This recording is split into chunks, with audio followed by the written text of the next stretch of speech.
Good afternoon and welcome to the Perkins Garage's YouTube channel for an MG4 SE walk around video. But before we do get started, if you are enjoying our content, hit on the subscribe button and never miss a moment of our content ever again. So this here is an Arctic White MG4 SE standard range. So that features the 51 kilowatt battery feeding the rear 125 kilowatt motor, and that would give you a 220 miles range combined on the WLTP scale. If you're constantly in a town or a city environment, that could be over 300, and if you're just constantly on the motorway all day, that's probably going to be about 170. The vehicle itself is registered on a 2023 registration, meaning we're taking MG warranty with us till March 2030. So that is a 7-year or 80,000 mile manufacturer warranty, whichever comes sooner.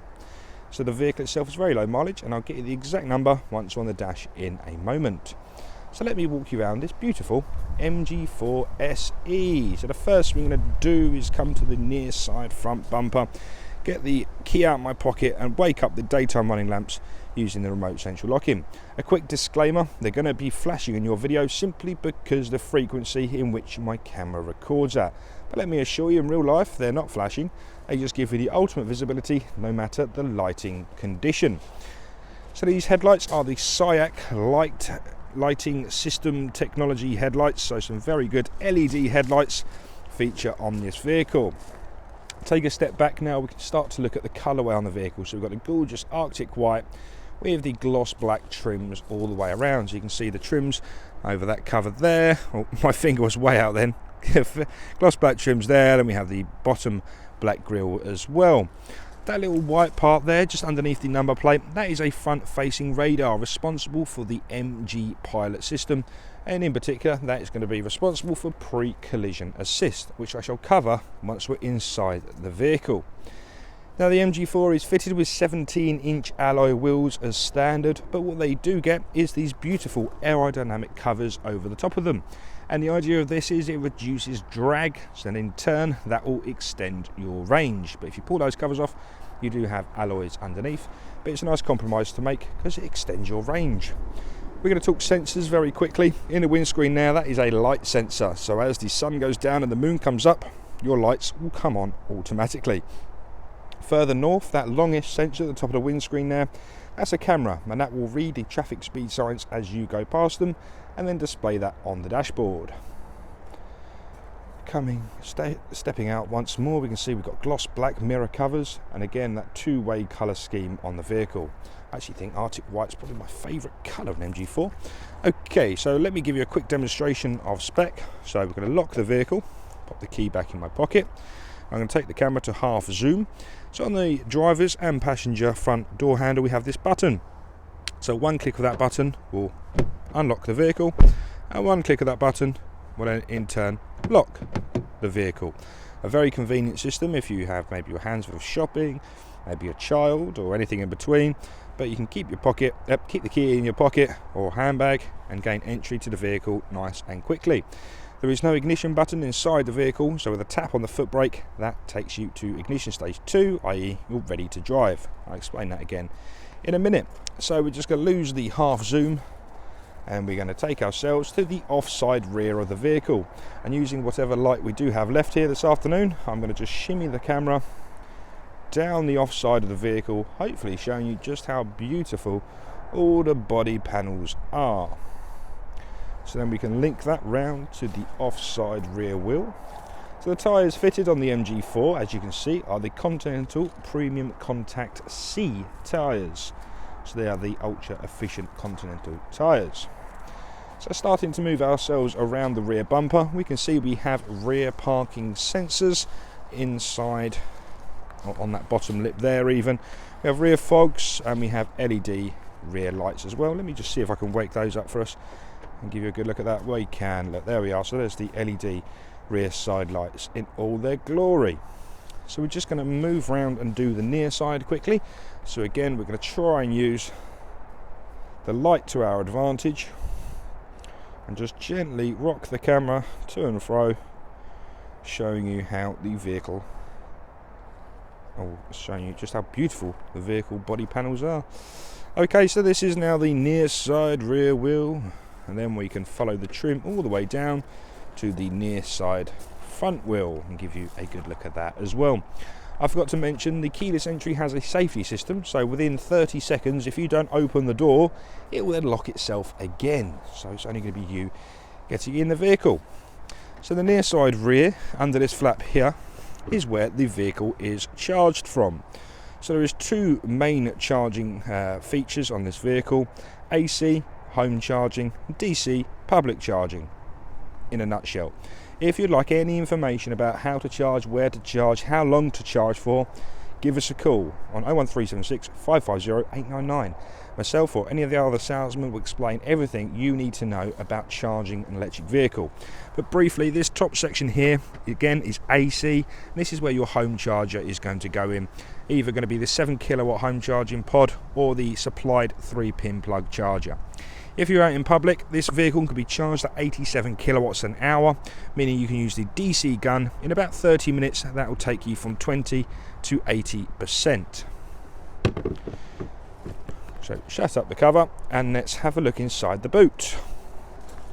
So quick click on the release pad just underneath the MG badge will open up the rear boot. So we have a nice large volume rear boot in the MG4 here, and as you can see to the right hand side is where you'll see your home charger. In hindsight, I might have opened this with, oh look, I'm having success today. Sometimes it can be a bit difficult to open with one hand. This is the supplied 3-pin charger that goes into any domestic wall socket. That goes into the top part of the charging socket like I just displayed to you, and this will charge your vehicle slowly. So if you don't do many miles every day, say you're doing a 30-mile round commute to work, this will replenish the battery overnight, no problem whatsoever. We have a fleet of electric courtesy cars here at Perkins Garages, so when you bring a vehicle into service you might get a like-for-like vehicle, and we charge all of our courtesy cars with the 3-pin plugs, and they seem to charge overnight more than happily. But again, if you need any more explanation, give us a call. Underneath the boot liner here is a tyre sealant kit and a compressor to get you out of any issues, any punctures, any problems. MGs come with a year's AA breakdown cover with them, and every time you get it serviced again, that will then continue for another year. So if you did have a flat tyre and didn't feel confident, call the AA. They are there for you as part of your MG purchase. So again, I've just mentioned the keyless entry will time out after a certain period, so I'm just going to unlock the vehicle once again on the remote central lock-in. Now we have entry to the rear of the vehicle. It's time to talk about the interior. So we have a very soft touching synthetic leather on the door cards, but this is defined by some glorious blue stitching all the way around. We have 4 electric windows, and each door card gets an electric window control along with a rear speaker, and we've got these glorious gloss black trims just next to the door handle. Spinning the camera around, we can then have a look at the rear seats. So in the SE you get cloth interior, which is like a 2-tone cloth effect with a little bit of a leather trim in the middle there. But it's a very robust, very durable interior, and again we've got the glorious blue stitching setting it all apart. If you were to carry those smaller humans in the world, you might need ISO fixing seats. So you have an ISO fixing seat on the left hand rear and also the right hand rear. When they get a little bit older and they have iPods and iPads and need to charge them, down there is a USB-A charging port which shall deliver 2.1 amps of charging. That's inside the rear. Very nice indeed. Oh, look at that beautiful sunshine. Opening up the driver's door, this is where you'll find on the door card 4 window controls with rear child locking. Interior locking can be found just next left hand side of the door handle. Spinning the camera around once more, again, if it looked like I didn't have much legroom in the rear there, it's because I had my seat fully back. So yeah, I am quite a tall lad, and I was just doing photographs and I was trying to get my knees out of the photo. So yeah, that seat does go forward and you do have a lot more legroom. Just thought I'd mention it. Okay, so these are the front seats. Again, the cloth interior, beautiful blue stitching on a charcoal grey cloth interior. The SEs come with a manually adjusting seats, which is giving you rear tilt, a height adjustment, and forward and backwards is found just there. I'm going to jump inside the vehicle now. You may hear a little bit of distortion on my microphone, so please just bear with me for a moment.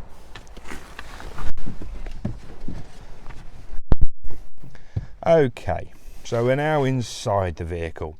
So I mentioned earlier, we don't have an ignition button and we don't have a physical key. So, Dan, how do I turn it on or off? Well, very, very simple.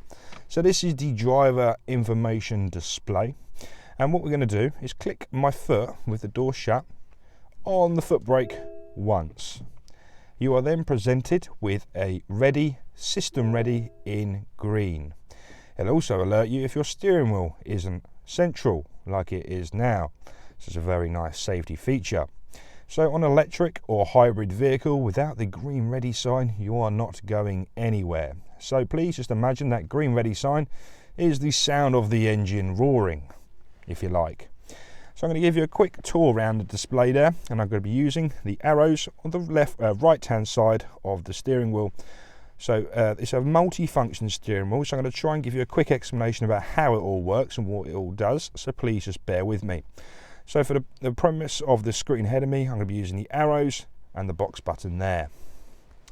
So currently, in what we're doing now, if I was to go up and down on the arrows, that is controlling the volume to the media. So currently turning up and down the radio.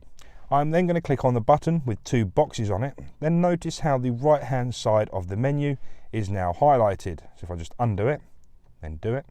So in the shield, it will display your live tyre pressures and live battery voltage. That is 12 volt, not high voltage. I can then go right into different chip computers. I said I'll get you the exact mileage. The exact mileage is 3,802. So it'll give you the chip computer from last charge, from the start, accumulated total, and from last charge. We've just had the 12 volt and the high voltage battery on charge, so please notice why these are all nil. We can go right once more, then we go into your settings, such as your brightness level. We have an overspeed threshold, and we also have your next service. If I was to go right on the menu once more, we are back to the tyre pressures. Clicking on the box button, the menu is unhighlighted, then I'm back in control of the volume. Okay, so let's just give you a quick tour around what we're looking at. So the right hand side again is where your trip computers are going to be. Above that is your lighting information. So currently, obviously these are automated lights, so when it gets dark enough, the sides and the dip beam will come on automatically. At the bottom of the screen, we have a number 3 with a colour band around the outside.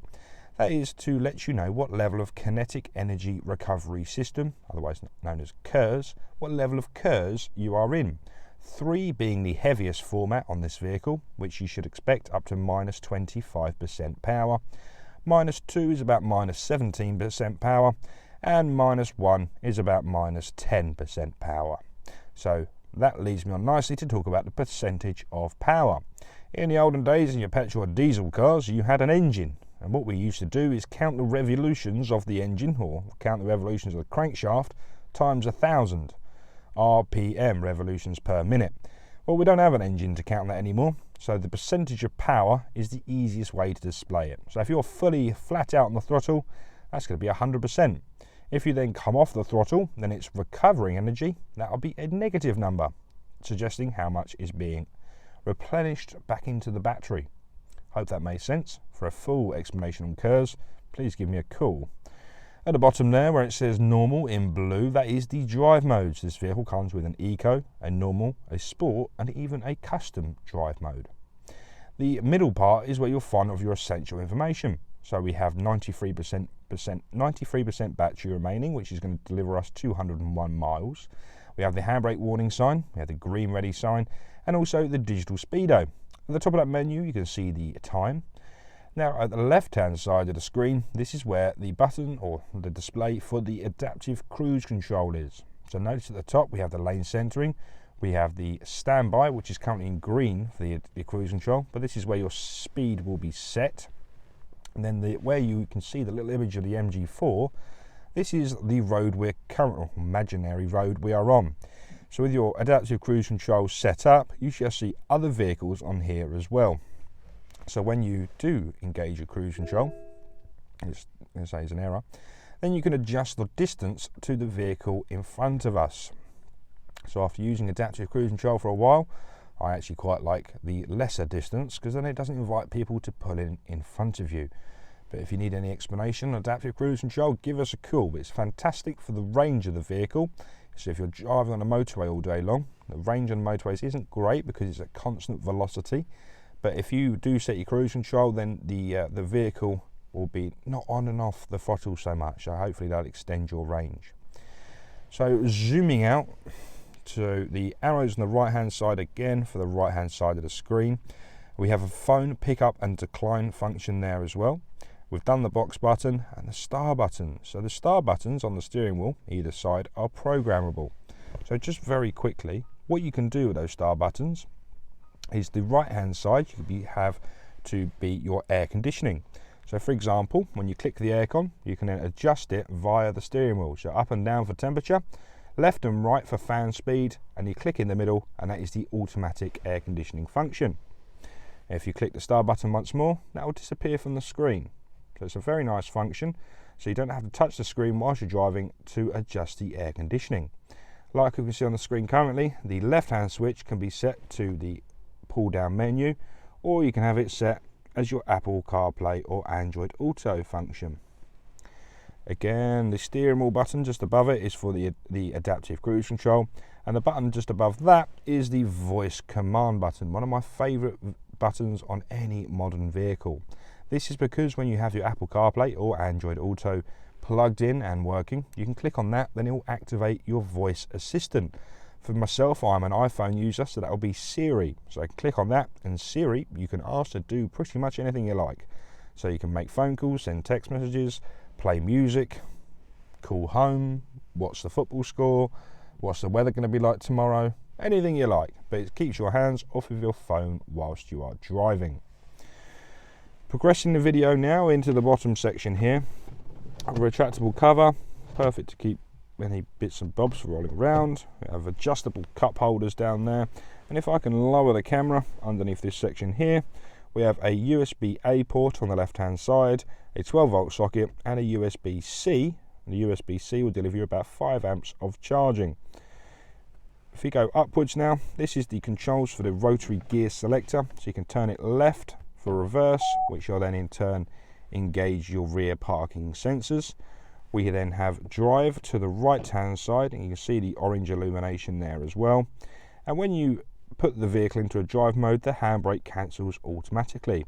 When you're concluded the journey and you click the park brake, the handbrake will then apply automatically. We have a nice little ledge here, which is a perfect place to reside your mobile phone. And if you are taking advantage of the CarPlay functions using a USB cable, thread the cable through either hole there or there to keep it all nice and neat and tidy. Now we can take a look at the FICM module. So this is the infotainment screen to the vehicle. Let's give you a quick tour around here. Apple CarPlay and Android Auto can be found to the left hand side. You have your charging screen in the middle there, and from this screen you can schedule your charging through the settings tab just there. So if you do get nice cheap electricity throughout the night, you can schedule your charging to take advantage of that. Media such as your radio, USB music, or even DAB can be found on there, lots of words. And your heating, ventilation and air conditioning screen is found to the right hand side. You can physically click on the screen to adjust where you want the flows of vents to come out of, whether it's your face, your feet. But this is a nice function, very easy to adjust the temperature. So you have this nice little slidey bar there, which is nice and easy, and you can do the same again with the fan speed. I'm going to lower that down, otherwise that will interfere with my mic. So the SE doesn't come with navigation as standard, but again, I can't stress enough, if you have a computer in your pocket, take advantage of Android Auto or Apple CarPlay, because then you can use your maps from your phone on this screen. So Apple Maps, Google Maps, Waze, whichever you would prefer. I'm just going to leave you by going to the vehicle settings, coming up to MG Pilot System, and in the Pilot System we have your lane keep, your lane assistance, we have your pre-collision assist, traffic sign recognition, your unsteady driving warning, all sorts are on there. Thank you very much for watching this video. I hope you found it useful. If you need to get in contact, 01376 550 899. Please like, subscribe, and if you have something nice to say, leave us a lovely comment below. Bye bye for now.